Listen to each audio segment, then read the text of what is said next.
بسم اللہ الرحمن الرحیم۔ شروع اللہ کے نام سے جو سب پر مہربان ہے، بہت مہربان۔ آسمانوں اور زمین میں جو چیز بھی ہے وہ اللہ کی تسبیح کرتی ہے، اور بادشاہی اسی کی ہے، اور تعریف اسی کی، اور وہ ہر چیز پر پوری قدرت رکھتا ہے۔ وہی ہے جس نے تمہیں پیدا کیا، پھر تم میں سے کوئی کافر ہے اور کوئی مومن، اور جو کچھ تم کرتے ہو اللہ اسے خوب دیکھتا ہے۔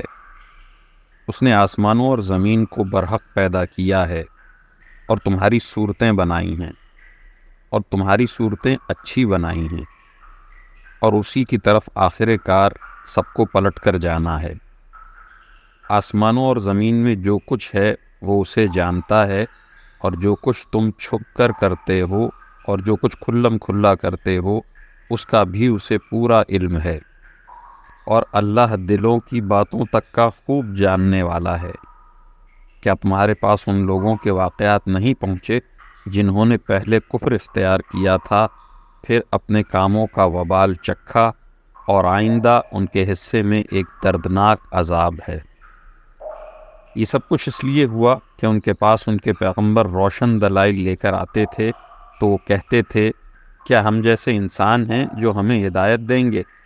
غرض انہوں نے کفر اختیار کیا اور منہ موڑا، اور اللہ نے بھی بے نیازی برتی، اور اللہ بالکل بے نیاز ہے، بذات خود قابل تعریف۔ جن لوگوں نے کفر اپنا لیا ہے وہ یہ دعویٰ کرتے ہیں کہ انہیں کبھی دوبارہ زندہ نہیں کیا جائے گا۔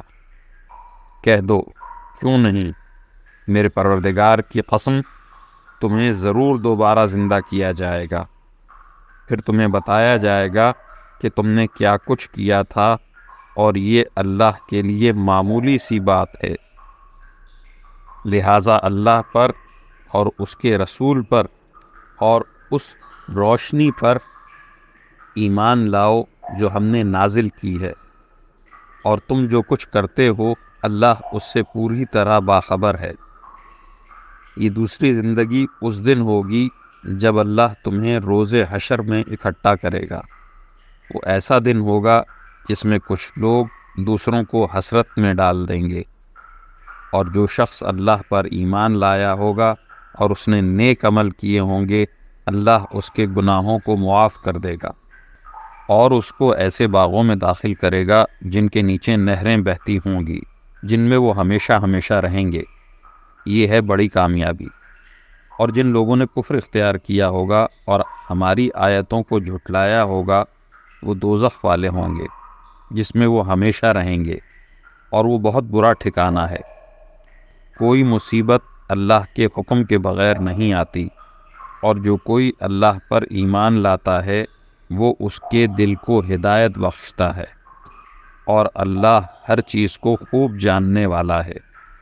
اور تم اللہ کی فرمانبرداری کرو اور رسول کی فرمانبرداری کرو، پھر اگر تم نے منہ موڑا تو ہمارے رسول کی ذمہ داری صرف یہ ہے کہ وہ صاف صاف بات پہنچا دے۔